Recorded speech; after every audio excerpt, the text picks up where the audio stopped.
Good morning dear students. जैसा कि आप लोगों को पिछले लॉकडाउन में भी इसी तरह से क्लासेस दिए गए थे, तो इस साल भी कोशिश की जा रही है आप लोगों के लिए।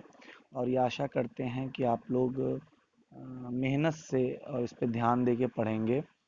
हम लोग बात करेंगे एग्रोनॉमी की।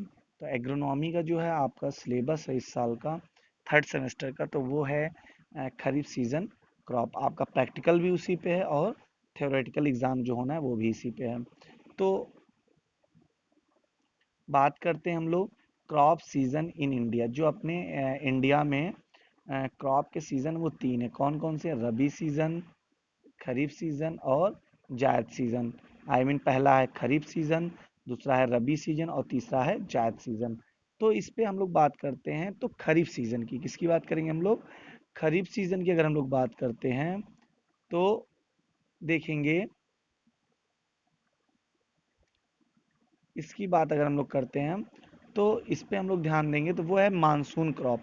इससे हम लोग कह सकते हैं कि हाई वाटर रिक्वायरमेंट, यानी ये जो खरीफ सीजन की फसलें होती हैं इसको अधिक जल की आवश्यकता होती है। ये कब लगाई जाती हैं? इनकी हम डायरेक्ट सोविंग भी कर सकते हैं और बाई ट्रांसप्लांटिंग भी कर सकते हैं। लेकिन ज़्यादातर अपना जो एरियाज़ है, अंबेडकर नगर की मैं बात कर रहा हूँ या हम यूपी की बात कर रहे हैं, तो यूपी के अधिकतर जिलों में, डिस्ट्रिक्ट्स में आपकी ट्रांसप्लांटिंग होती है। पहले नर्सरीराइजिंग होती है, फिर आपकी जब नर्सरी तैयार हो जाती है 21 से 25 दिन में, तो हम लोग क्या करते हैं, उसकी ट्रांसप्लांटिंग करते हैं और अक्टूबर में उस फसल की हार्वेस्टिंग कर लेते हैं। अब बात करेंगे हम लोग तो देखेंगे कि कौन कौन सी फसलें हैं जो लगाई जा सकती हैं। जैसा कि आप लोग यहाँ देख सकते हैं, वो देख सकते हैं कि राइस है, मेज है, ज्वार है, बाजरा है, सोयाबीन है, कॉटन है, ग्राउंडनट है, जूट है, उर्द है, ईटीसी हम लोग क्रॉपों को लगा सकते हैं, एक्सेट्रा एक्सेट्रा हम लोग क्रॉप को लगा सकते हैं। लेकिन वही क्रॉप लगा सकते हैं जो खरीफ सीजन में जिनका उत्पादन होता है, या ऐसी फसलें जिनकी रिक्वायरमेंट जो होता है वो खरीफ सीजन के अकॉर्डिंग होता है। फिर नेक्स्ट हम लोग बात करेंगे रबी सीजन की। तो रबी सीजन की बात करते हैं तो ये जो है आपका विंटर क्रॉप इनको हम लोग कह सकते हैं, जो अक्टूबर में इनकी बुआई होती है और फरवरी में इनकी क्या होती है, हार्वेस्टिंग होती है। जैसे वीट हो गया, बार्ले हो गया, ग्राम हो गया, पी हो गया, मस्टर्ड हो गया। तो ये फसलें क्या हैं, आपकी रबी सीजन की क्रॉप हैं। जायद सीजन क्रॉप, जायद सीजन क्रॉप में आप लोग देख सकते हैं कि ये मार्च और जून, आप यहाँ देखते होंगे मार्च से जून। तो मार्च से जून का यहाँ पे तात्पर्य ये है कि मार्च में इनकी हम लोग सोविंग करते हैं और जून में इनकी हार्वेस्टिंग कर देते हैं। ये फसलें जो होती हैं, वाटरमेलन हो गई, मस्क मेलन हो गया, कुकुम्बर हो गया, हम ये बात कह सकते हैं कुकुरबिटेसी फैमिली की अधिकांश जो फसलें होती हैं वो जायद सीजन में लगाई जाती हैं। हम लोग आगे और बढ़ते हैं। अब बात करेंगे हम खरीफ सीजन की। तो आप देख सकते हैं यहाँ पे खरीफ सीजन को। तो खरीफ सीजन की डेफिनेशन पहले हम लोग देखेंगे। डेफिनेशन ये दी हुई है, आप देखिएगा कि the crop which are sown in the rainy season are called kharif crop. यानी रेनी सीजन में जो फसलें लगाई जाती हैं उन्हें हम लोग क्या कहते हैं, खरीफ क्रॉप कहते हैं। The rainy season in India generally from June to September. ये जून टू सितंबर का मतलब ये जो रेनी सीजन यानी खरीफ सीजन है वो कब से कब तक चलता है आपका, जून से सितंबर तक चलता है। ठीक है ना। इसमें कौन कौन सी फसलें हैं, पैडी है, मेज है, सोयाबीन है, ग्राउंडनट है, कॉटन है, हैं, और खरीफ क्रॉप्स, यानी ये खरीफ सीजन की क्रॉप कहलाती हैं। हम लोग अब और आगे बढ़ेंगे। यहाँ पे देख सकते हैं दिया हुआ है कि method to rice raising method. तो इसमें तीन चार मेथड दिए हुए हैं। तो इसमें जो पहला मेथड आप देख सकते हैं, the wet bed nursery, the nursery of rice seedling by wet bed method is carried out of raised bed with in the field. यानी इसको हम लोग, ये हमारा पहला हो गया। दूसरा द ड्राई बेड नर्सरी, यानी ऐसी हम नर्सरी बनाते हैं, ऐसा एरियाज चुनते हैं जो कि शुष्क होता है।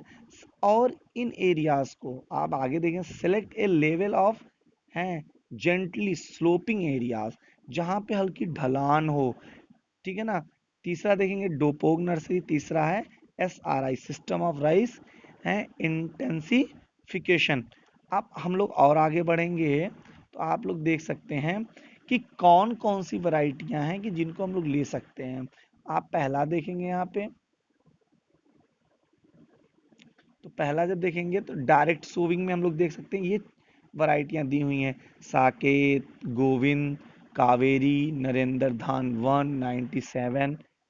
आप जो ये देख रहे हैं नरेंद्र धान 1, फिर जो 97 हो गई, 94 हो गई, 118 हो गया, तो इसके आगे भी हम लोग यही पहले यही लिखेंगे नरेंद्र धान 1, नरेंद्र धान 97, नरेंद्र धान 84 etc। फिर हम लोग देखें yearly variety.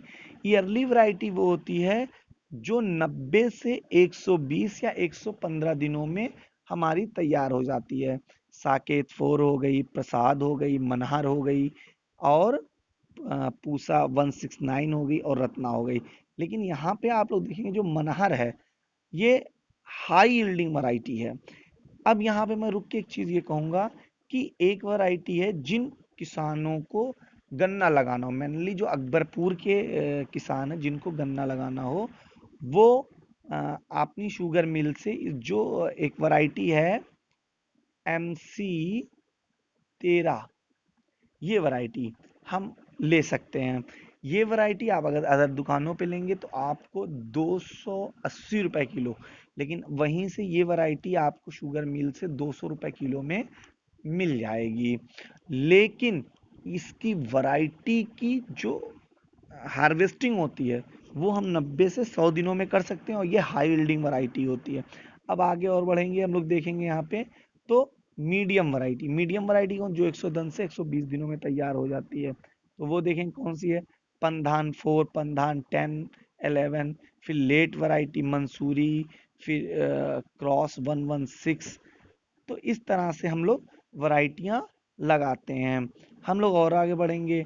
Type of paddy cultivation, type of paddy cultivation आप लोग देख रहे हैं, तो उसमें कित कौन कौन से हैं। पहला है कल्टीवेशन ऑफ पडल सॉइल। पडल सॉइल किसे कहते हैं, जहां जिन मृदाओं में जल का भराव होता है, मेनली रेनी सीजन में हमारी जो राइस फील्ड होती है, जहाँ पे हमें कल्टीवेशन करना होता है राइस का, वहाँ पे जल भराव होता है।